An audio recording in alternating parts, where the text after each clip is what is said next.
Terjadilah padaku menurut perkataanmu.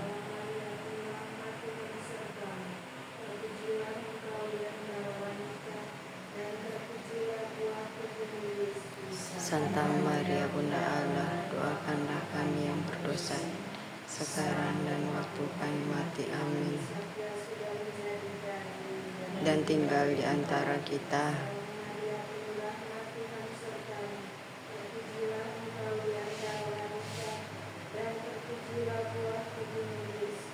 Santa Maria Bunda Allah, doakanlah kami yang berdosa ini, sekarang dan waktu kami mati. Amin.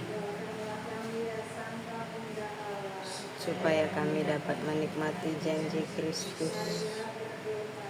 Ya Allah, karena kabar malaikat kami mengetahui bahwa Yesus Kristus Putramu menjadi manusia.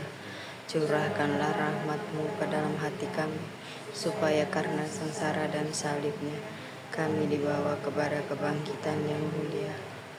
Kristus Tuhan kami. Amin.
Dalam nama Bapa dan Putra dan Roh Kudus. Amin. Rahmat Tuhan kita Yesus Kristus, cinta kasih Allah dalam persekutuan Roh Kudus bersamamu. Dan bersama rohmu. Kita merayakan Ekaristi pada hari ini dalam peringatan Santa Elisabeth dari Hungaria.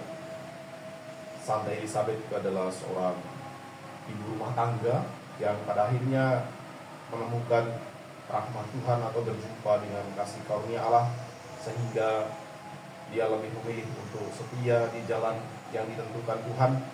Dan perayaan ini menjadi kesempatan bagi kita untuk memahami bahwa panggilan kepada kesucian atau kepada kekudusan itu adalah panggilan untuk semua orang.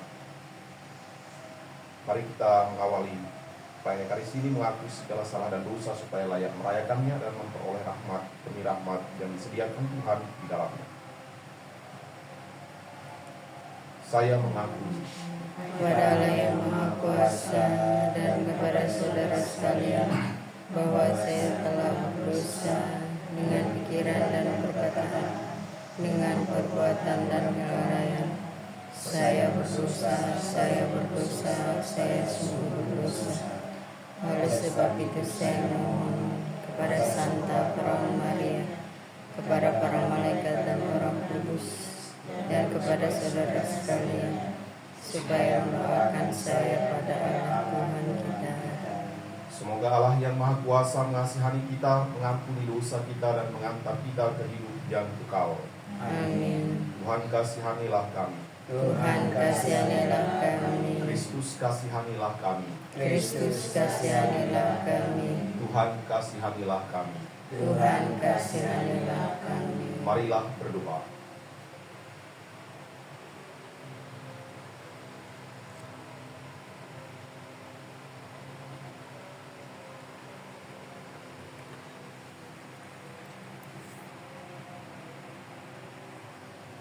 Allah Bapa Maha Pengasih, Engkau memberi Santa Elizabeth anugerah untuk mengenali dan menghormati Kristus dalam diri orang-orang miskin. Semoga dengan bantuan doanya kami pun melayani sesama yang miskin dan menderita. Dengan pengantaraan Tuhan kami Yesus Kristus Putra-Mu, yang hidup dan berkuasa bersama Dikau dalam persatuan Roh Kudus, Allah sepanjang segala masa. Amin.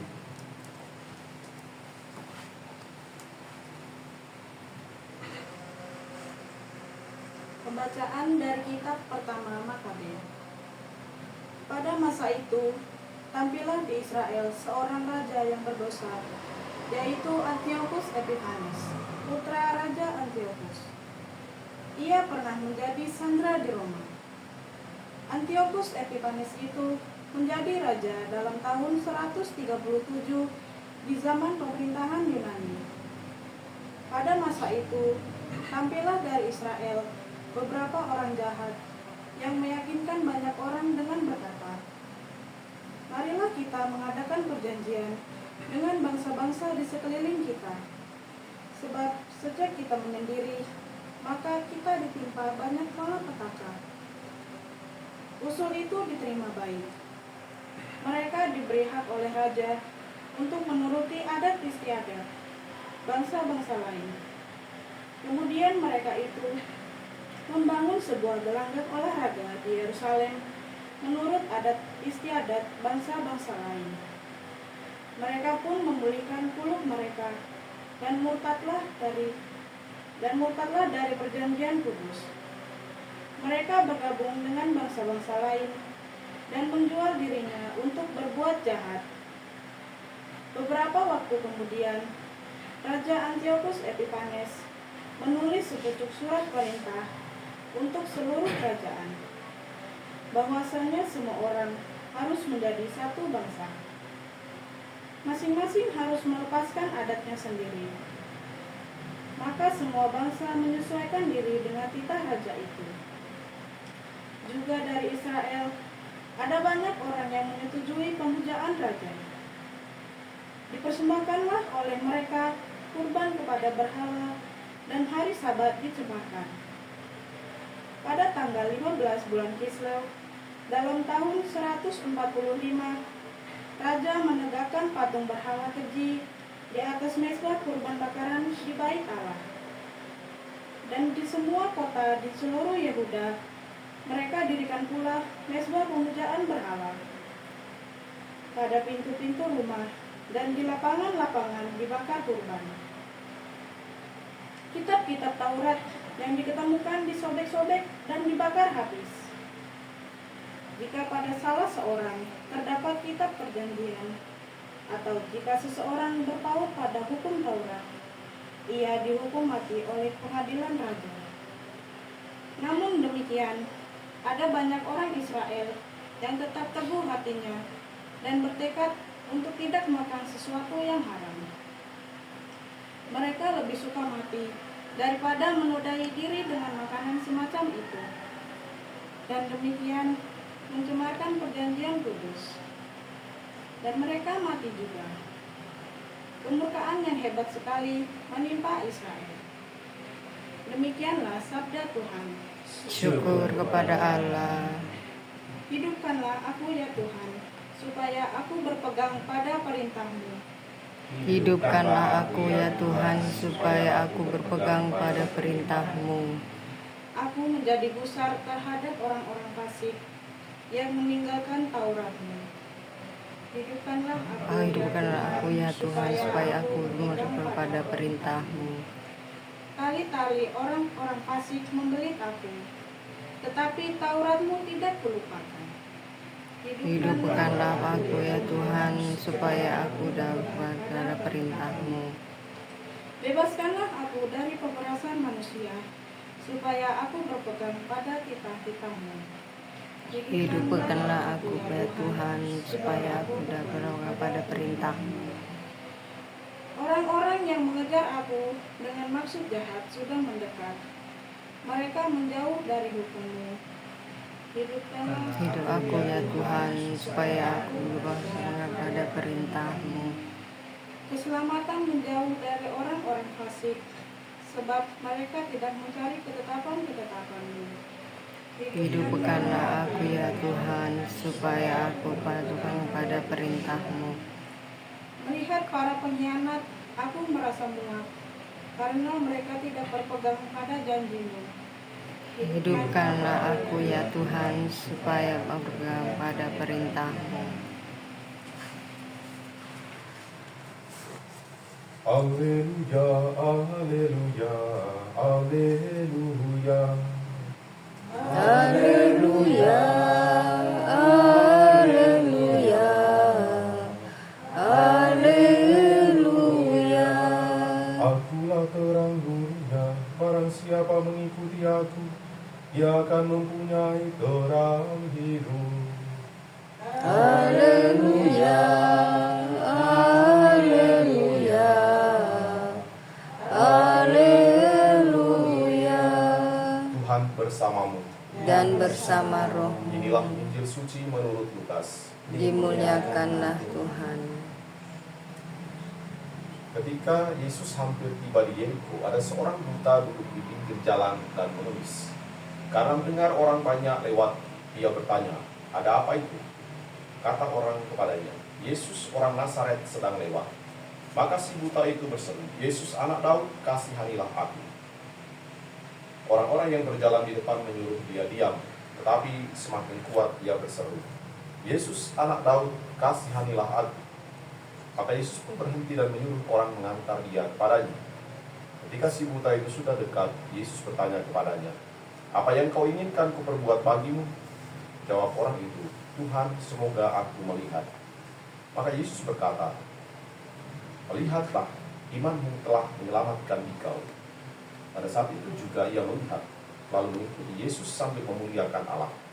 Seluruh rakyat menyaksikan peristiwa itu dan memuji-muji Allah. Demikianlah sabda Tuhan. Terpujilah Kristus. Saudara dan saudari yang terkasih di dalam Kristus Tuhan, apa yang kita dengarkan dalam adegan singkat perjumpaan seorang yang buta yang duduk mengemis di pinggir jalan dengan Yesus yang dijumpainya, itu mau menunjukkan kepada kita sekalian tentang ketergantungan manusia pada pertolongan Allah dan sekaligus jawaban Allah terhadap orang yang betul-betul bergantung hanya kepada pertolongannya. Dan hari ini kita sekalian memperingati Santa Elizabeth dari Hungaria, yang adalah seorang ibu yang melayani orang miskin meninggalkan tahtanya. Dia adalah orang yang termasyhur dari kerajaan di Hungaria, tapi meninggalkan itu turun ke pinggir jalan untuk melayani orang-orang miskin. Sampai pada akhirnya Kaisar Fredericus yang kedua pada saat Elizabeth dimakamkan menulis surat yang satu kalimatnya berbunyi begini, "Yang mulia Elizabeth, yang sangat disayangi Tuhan, yang berasal dari garis keturunan termasyhur, telah menerangi kabut dunia sebagai bintang fajar." Surat itu dituliskan kepada saudaranya Elizabeth, yaitu Elias. Saya membayangkan kehadiran seorang ibu, seorang perempuan yang punya anak, tetapi bisa memberikan cahaya, bisa memberikan terang bagi orang. Seorang janda punya anak, tapi meninggalkan itu, lalu memberikan perhatian kepada orang lain. Pertama, kesulitannya tentu ada. Dia seorang perempuan, turun ke jalan. Yang kedua, Dia punya anak lalu dia tinggalkan demi melayani orang lain. Setidaknya bukan meninggalkan dalam arti menelantarkan mereka, tetapi perhatiannya tidak hanya ditujukan kepada anaknya sendiri, tetapi pada orang yang bahkan tidak dikenalnya, kaum miskin dan yang terlantar. Hatinya benar-benar menunjukkan hati Tuhan. Cahayanya yang menurut kesaksiannya Fredericus tadi itu menunjukkan terang Tuhan seperti yang terjadi terhadap orang yang buta, yang tidak bisa melihat, tetapi akhirnya bisa melihat terang Tuhan yang hadir di dalam dirinya. Maka kalau sederhana kita mau katakan, Elizabeth itu adalah cerminan atau murid atau contoh yang bisa disaksikan sekali lagi oleh manusia tentang betapa baiknya Tuhan yang mau menolong orang yang menderita. Yesus melakukannya di Yeriko, Elizabeth melakukannya di negaranya. Ini saudara dan saudari, tugas kita yang melanjutkan karya-karya besar ini. Kita menyapa orang-orang yang mungkin saja kita berdalih, tapi saya tidak berasal dari keluarga kerajaan yang punya harta untuk menolong orang miskin, betul. Tapi kita punya hati yang kaya untuk kita bagikan kepada mereka yang sedang gelisah. Saya tidak punya pengaruh, mungkin saja waktu itu Elizabeth karena dia bermodal keturunan raja, tidak mungkin juga orang mengganggu dia ketika dia berbuat baik. Tetapi kalau saya, belum tentu orang memberikan ruang bagi saya, betul. Tetapi ada orang yang di sekitar kita yang bahkan tidak membutuhkan apapun yang kita pakai, apapun gelar kita, tetapi dia membutuhkan kehadiran kita supaya kita sapa.